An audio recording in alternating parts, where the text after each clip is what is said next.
Today's discussion is about fever of unknown origin. Fever of unknown origin is defined as a temperature greater than 38 degrees Celsius documented by a health care provider and for which the cause could not be identified after at least 8 days of evaluation. Fever of unknown origin is different from fever without a source. Fever without a source is a fever where the source has not yet been identified and is differentiated from fever of unknown origin by the duration of the fever. Fever without source can progress to fever of unknown origin if no cause is elicited after 7 days of evaluation. Most fevers of unknown origin results from a typical presentation of common disease. In some cases, the presentation as a fever of unknown origin is characteristics of the disease. For example, in the case of juvenile idiopathic arthritis. But the definitive diagnosis can be established only after prolonged observation, because initially there are no associated or specific findings on physical examination and all laboratory results are negative or normal. When we see the most common cause of fever of unknown origin, from bacterial infections, osteomyelitis, pyelonephritis, abscess, such as pelvic abscess, liver abscess, infective endocarditis, tuberculosis, and the typhoid fever. From viral, Epstein-Barr virus, cytomegalovirus, enterovirus, adenovirus, malignant such as leukemia, lymphoma, and the neuroblastoma. From autoimmune, GIA, SLE, inflammatory bowel disease, and disease such as Kawasaki disease, drug fever, and the periodic fever can cause fever of unknown origin. The possibility of drug fever should be considered if the patient is receiving any drug. Drug fever is usually sustained and not associated with other symptoms. Discontinuation of the drug is associated with resolution of the fever, generally within 72 hours. But certain drugs, such as iodides, are excreted for a prolonged period, with fever that can persist for as long as 1 month after drug withdrawal.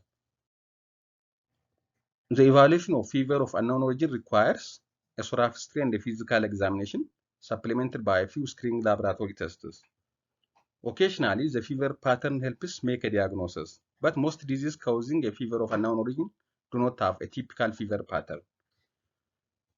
On history, the history can provide important clues to fever of unknown origin due to zoonosis, malignancies, and inflammatory or immune disorders. Make a detailed history evaluation that includes family history, immunization history, dental history, occupational history, travel history, especially within the previous 1 year, nutritional and weight history, including consumption of dairy products, not changes the fit of clothing if the patient does not monitor weight. Drug history, over-the-counter medications, prescription medications, and illicit substances should be asked.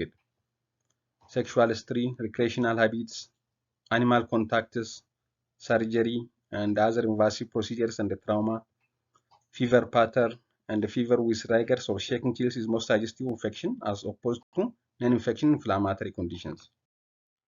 In general, specific fever patterns do not correlate strongly with specific disease.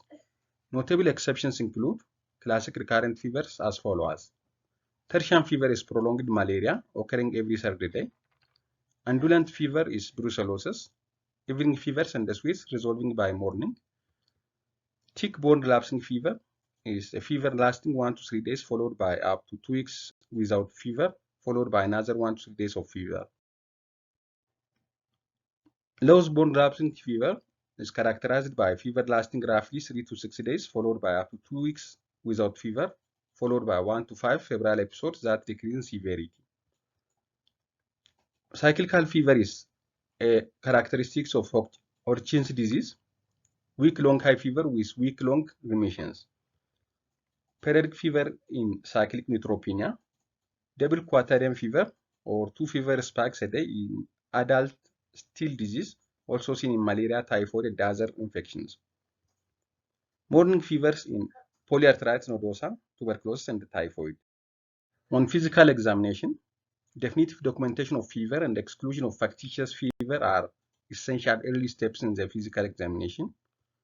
Measure the fever more than once and in the presence of healthcare personnel to exclude manipulation of thermometers. On physical examination, pay special attention to the eyes, skin, lymph nodes, spleen, heart, abdomen, and the genitalia. Repeat a regular physical examination daily while the patient is in hospital. Pay special attention to the rash, new or changing cardiac murmur, sign of arthritis, abdominal tenderness or rigidity, lymph node enlargement, fundoscopic changes, and neurologic deficits. Physical examination clues to cause of fever of unknown origin are as follows. The first is pulse, temperature deficit or relative bradycardia, or an appropriately low pulse rate for degree of fever in the absence of beta blocker, characteristics of typhoid fever, Q fever, and lymphoma drug fever and others such as legionellosis. Unequal pulse in upper extremities is the characteristics of Takayasu arthritis. On eyes, rose spots, retinal artery occlusion. It is a characteristics of SLE, vasculitis, bacterial endocarditis, and the catch-scratch disease. Oral ulcer is a characteristics of SLE, Behçet disease, and the histoplasmosis.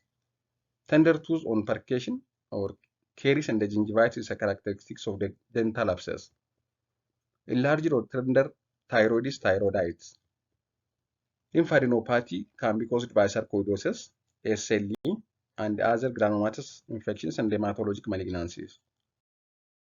We should have to also check for cardiac murmurs, hepatomegaly without splenomegaly and splenomegaly without hepatomegaly. Each have its own indications. Tenderness to palpation of sternum might be due to hematologic malignancy. Tenderness to palpation of the vertebrae might be due to vertebral osteomyelitis, tuberculosis, typhoid, or brucellosis. Epididymitis or nodules can be due to sarcoid or SLE or polyarthritis nodosa. Tender red nodules on shins may be due to idiopathic erythema nodosum or other collagen vascular disease and drug fever, granulomatous infections, or other infectious disease such as typhoid and the Epstein-Barr virus infection. On workup, we should have to do complete blood count with differential, peripheral blood smear, complete metabolic panel, C-reactive protein and ESR, urine analysis, blood cultures, preferably 3 blood draws from separate sites performed at different times. And also HIV serology, hepatitis A and B serology, tuberculosis screening test, and beyond the above essentials in early screening, antinuclear antibody titers, rheumatoid factor, thyroid stimulating hormone, and thyroxine level should be done.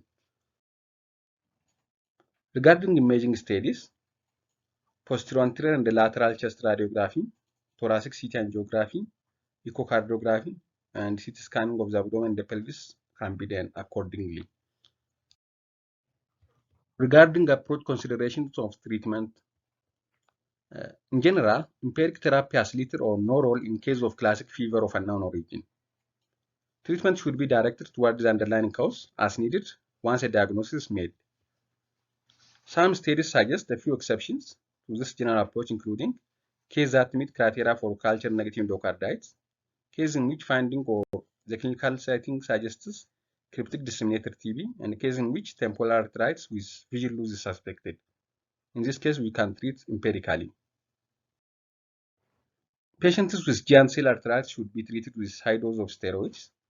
In polymyalgia rheumatica, the treatment consists of amelioration of symptoms with steroid therapy and close monitoring for possible development of GCA. When drug fever is suspected, discontinue the implicated drug.